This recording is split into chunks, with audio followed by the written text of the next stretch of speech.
ఏపీలో మహిళలకి ఫ్రీ బస్సుపై కసరత్తు నడుస్తోంది. మహిళలకు ఉచిత ప్రయాణంపై ఇప్పటికే రవాణా శాఖ మంత్రి రాంప్రసాద్ రెడ్డి కీలక ప్రకటన చేశారు. ఎటువంటి పొరపాట్లు జరగకుండా పూర్తిగా అధ్యయనం చేసి లోతుగా దీనికి సంబంధించి పరిశీలించి దాని త్వరలోనే ప్రారంభిస్తామంటూ రాంప్రసాద్ రెడ్డి చెప్పడం జరిగింది. ఇప్పటికే తెలంగాణ, కర్ణాటక రెండు రాష్ట్రాల్లో కాంగ్రెస్ పార్టీ ప్రభుత్వం అధికారంలో ఉంది. సో అక్కడ రెండు రాష్ట్రాల్లో కూడా ఉచిత ప్రయాణం కొనసాగుతుంది. మహిళలు ఈ ఉచిత ప్రయాణం బస్ సౌకర్యాన్ని వినియోగించుకుంటున్నారు. కొన్ని లక్షల మహిళలందరూ కూడా రోజు నిత్య వాళ్ళ అవసరాల కోసం కావచ్చు, ఉద్యోగరీత్యా వీటన్ని కూడా సేవలను వినియోగించుకుంటున్నారు. ఇదే స్థాయిలో ఆంధ్రప్రదేశ్ రాష్ట్రంలో కూడా దీన్ని అమలు చేయాలని ఒక ఆలోచనతోని కూటమి హామీ ఇచ్చిన ఎన్నికల కంటే ముందు సో ఎటకేలకు కూటమి ప్రభుత్వం ఏర్పాటైంది. సో ఇందులో భాగంగానే హామీ నెరవేర్చే దిశగా ఆంధ్రప్రదేశ్ రాష్ట్ర ప్రభుత్వం ప్రణాళికలు రూపొందిస్తోందానికి సంబంధించి కసరత్తు కూడా కొనసాగిస్తోంది.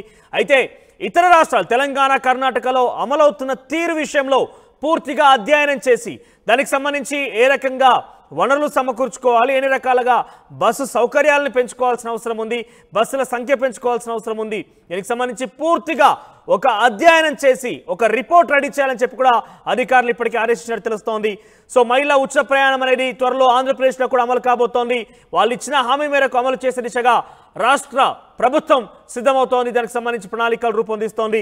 సో దీనికి సంబంధించి ఎంత ఆదాయం సమకూర్చుకోవాల్సిన అవసరం ఉంటుంది, ఎంత మేర రాష్ట్ర ప్రభుత్వం మీద భారం పడుతోంది, ఆ భారాన్ని ఏ రకంగా సర్దిద్దుకోవాలి, అన్నీ కూడా చాలా లోతైన అంశాన్ని పరిశీలించే దిశగా అధికారులను ఆదేశించినట్టు ఇప్పటికే రాంప్రసాద్ రెడ్డి ఒక ప్రకటనలో చెప్పడం జరిగింది.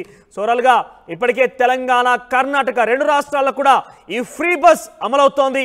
ఇక రేపో మా త్వరలో ఏపీలో కూడా మహిళలకి ఫ్రీ బస్ అమలయ్యే అవకాశం కనబడుతోంది. ఎస్, త్వరలోనే ఏపీలోని మహిళలు కూడా ఫ్రీ బస్ సేవలు వినియోగించుకోబోతున్నారు. దానికి సంబంధించి ఒక కీలకమైన ప్రకటన రవాణా శాఖ మంత్రి రాంప్రసాద్ రెడ్డి చేశారు. ఎస్, ఆర్టీతో కూడా ఎక్స్క్లూజివ్గా రాంప్రసాద్ రెడ్డి ఏం మాట్లాడారో చూద్దాం. శతాబ్దాల తర్వాత మొట్టమొదటిసారి రాయచోటికి మంత్రి పదవి దక్కింది. అది కూడా మండిపల్లి రాంప్రసాద్ రెడ్డికి మంత్రి పదవి దక్కడం పట్ల కూడా రాయచోటి ప్రాంత వాసుల్లో కూడా ఆనందోత్సాహాలు వ్యక్తం అవుతున్నాయి. అదేవిధంగా ఆయనకు మంత్రి పదవి దక్కడం ఎలా భావిస్తున్నటువంటి విషయం ఆయన్ని అడిగి తెలుసుకున్నట్టు చెప్పండి అన్న. చాలా సంతోషంగా ఉందండి. నాకు చంద్రబాబు నాయుడు గారి నాయకత్వంలో పనిచేసే అవకాశం రావడం, అలాగే స్వాతంత్ర్యం వచ్చిన తర్వాత మొట్టమొదటిగా రాయచోటి నియోజకవర్గం నుంచి ఎన్నికైన ఎమ్మెల్యే ఫస్ట్ టైం మంత్రివర్గంలో చోటు తగ్గడం, ఇది మన ప్రాంత ప్రజలు చేసుకున్న అదృష్టము. తప్పకుండా ఏ నమ్మకం అయితే నా మీద పెట్టి ఈరోజు మంత్రి పదవి ఇచ్చారో, అలాగే ఏ నమ్మకంతో రాయచోటి ప్రజలు నన్ను ఎమ్మెల్యేగా ఎన్నుకున్నారో తూచా తప్పకుండా ధర్మంగా 5 సంవత్సరాలు రాయచోటి ప్రజలకు, అలాగే ఈ రాష్ట్రంలో నాకు ఇచ్చిన శాఖనైతేనే మిగతా శాఖల్లో ఏ విధమైన సమస్యలున్నా పరిష్కరించేదానికి శక్తివంచన లేకుండా కృషి చేస్తాను.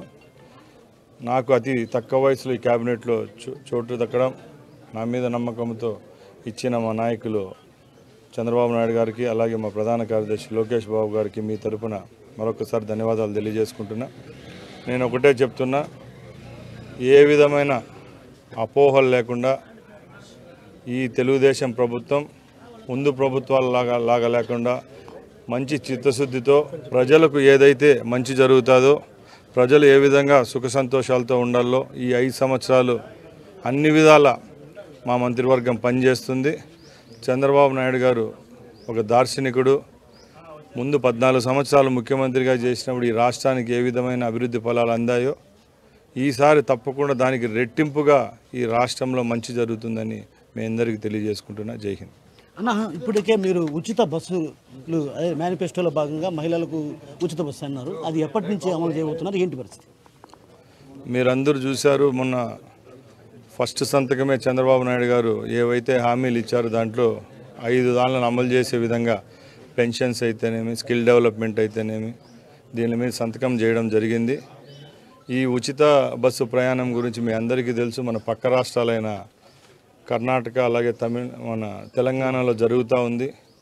నిన్న లోకేష్ బాబు గారు మన నాయకులు ఒకటే చెప్పారు, ఆ రాష్ట్రాలు 2 రాష్ట్రాల్లో ఒకసారి మన ఎంక్వైరీ టీం వేసి క్షుణ్ణంగా పరీక్షించి అక్కడ ఏ విధమైన లోటుపాట్లు ఉన్నాయో అవి మనం కూడా గమనించి 1 నెల లేట్ అయినా కూడా మన రాష్ట్రంలో అమలయ్యే మన శ్రీమూర్తులు, మన తల్లుల యొక్క స్కీమ్ ఇది. ఎందుకంటే ఈరోజు ఏ ప్రభుత్వం మన కూడా చెందాలన్నా కూడా ఆడవారే కీలకం కాబట్టి ఈరోజు ఏదో చేసేసినాంలే అని చెప్పి ఉచిత ప్రయాణం చేసి దాంట్లో మళ్ళీ పొరపాట్లు రాకుండా తప్పకుండా క్షుణ్ణంగా పరీక్షించి ఈ రాష్ట్రంలో అమలయ్యే రోజుకి ఏ విధమైన సమస్యలు లేకుండా ఆడవారికి ఫ్రీ బస్ సౌకర్యం కల్పించేదానికి ఒక ట్రాన్స్పోర్ట్ మినిస్టర్గా నేను బాధ్యత తీసుకున్నా. తప్పకుండా అమలు చేసేటప్పటికి క్లియర్గా చేస్తాం. అన్న, ఆడుదాం ఆంధ్రాలో భారీ స్థాయిలో అవినీతి జరిగిందన్నటువంటి ఆరోపణలు వ్యక్తం అవుతున్నాయి. అదేవిధంగా సిఐడికి కూడా ఏదైతే ఆత్వా పాత్వా సభ్యులు కూడా ఫిర్యాదు చేశారు. మీరు బాధ్యతలు తీసుకున్న వెంటనే చేయబోయే నేను నిన్న కూడా చెప్పాను ప్రెస్ మీట్లో, మొన్న పేపర్లో కూడా టీవీల్లో సోషల్ మీడియాలో చూడడం జరిగింది. గత 6 నెలల నుంచి మీరు ఏదైతే చెప్పారో దాంట్లో 100 కోట్లు స్కామ్ జరిగిందని. నాకు ఆ క్రీడలు మరియు యూజ్ అండ్ సర్వీసెస్ శాఖ కూడా మా మీద ఉంది కాబట్టి తప్పకుండా జరిగిన ఏదైతే లోపాలు ఉన్నాయో అదే స్కామ్ అంటున్నారో దాని మీద ప్రభుత్వం ఎంక్వైరీ చేస్తుంది. అలాగే అవే పథకాలు కాకుండా కానీ రేపు తెలుగుదేశం ప్రభుత్వంలో యువతకు ఏదైతే మేలు జరుగుతుందో, ఏ విధమైన ఈ కార్యక్రమాలు చేపట్టాలో మేము ఒక కమిటీ వేసుకొని మన రాష్ట్రంలో అన్ని విద్యా సంస్థల్లో, ప్రైవేట్ మరియు గవర్నమెంట్ విద్యా సంస్థల్లో నైపుణ్యంగా ఎవరైతే శిక్షణ ఇస్తారో అది కూడా వాళ్ళకు మానసికంగా శారీరకంగా ఉపయోగపడుతుంది స్పోర్ట్స్ అనేది. దాన్ని ఒక క్లాస్గా చేర్చేదానికి కూడా ఈ ప్రభుత్వం చర్యలు తీసుకునే దానికి ముందుంటుంది. తప్పకుండా ఇవన్నీ ఏదో దుందుడుకుగా ఒక హామీలు ఇచ్చేసి నెరవేర్చుకోవడం కాదు. ఏది చేసినా కూడా క్షుణ్ణంగా పరీక్షించి ఏదైతే ప్రజలకు మేలవుతుందో అది చేసేదానికి మేము సిద్ధంగా ఉన్నాం. నా చివరిగా ఒక మాట, నా రోడ్డు రవాణా శాఖ పైన కూడా రవాణా శాఖకు సంబంధించి భారీ స్థాయిలో ఆరోపణలు ఏదైతే అవినీతి జరుగుతుందంటే కొంతమంది అధికారుల వల్ల ఫైల్స్ కదలడం లేదన్నటువంటి ఆరోపణలు ఉన్నాయి. మీరు బాధ్యతలు తీసుకున్న వెంటనే దీన్ని ప్రచారం చేసే దిశగా అడుగులు ఏమైనా వెళ్తున్నారు? తప్పకుండా. మీకు అందరికీ తెలుసు, రవాణా శాఖ అంటే కేవలం దాంట్లో ఆర్థికంగా డబ్బులు రావడమే కాదు, ముఖ్యంగా మన జీవితాలన్నీ రోడ్డుపైకి పోతే మళ్ళీ గమ్యస్థలానికి చేరుకునే వరకు మనం ముందుకెళ్ళాలా. అలాంటి కాకుండా ఈరోజు ఏ గ్రామాల్లో చూసినా, హైవేలలో చూసినా, చిన్న రోడ్ల నుంచి హైవే రోడ్ల వరకు ఎన్నో యాక్సిడెంట్లు జరుగుతున్నాయి. ముఖ్యంగా నేను కూడా మా తండ్రి గారిని కోల్పోవడం కూడా యాక్సిడెంట్లు కాబట్టి తప్పకుండా రాబోయే కాలంలో వచ్చే 5 సంవత్సరాల్లో ఈ రాష్ట్రంలో ఎంత తక్కువైతే అంత యాక్సిడెంట్లు తగ్గించేదానికి రోడ్డు ట్రాన్స్పోర్ట్ మినిస్టర్గా మేము చర్యలు తీసుకుంటాం.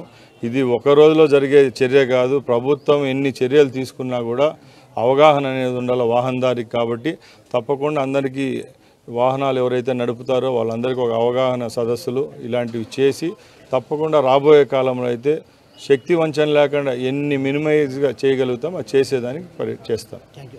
ఏదైతే మంత్రి పదవి దక్కడం తాను హర్షించదగ్గ విషయం. ఎందుకంటే ప్రధానంగా రవాణా శాఖలో జరగాల్సినటువంటి మార్పులు, అదేవిధంగా ప్రక్షాళన కూడా త్వరలోనే చేయబోతున్నాం అన్నటువంటి విషయాన్ని మనతో పడినటువంటి మంత్రి రాంప్రసాద్ రెడ్డి గారు చెప్తున్నారు. కెమెరా పర్సన్ నాయస్రావుతో కిషోర్, RTV రాయచోటి నుంచి.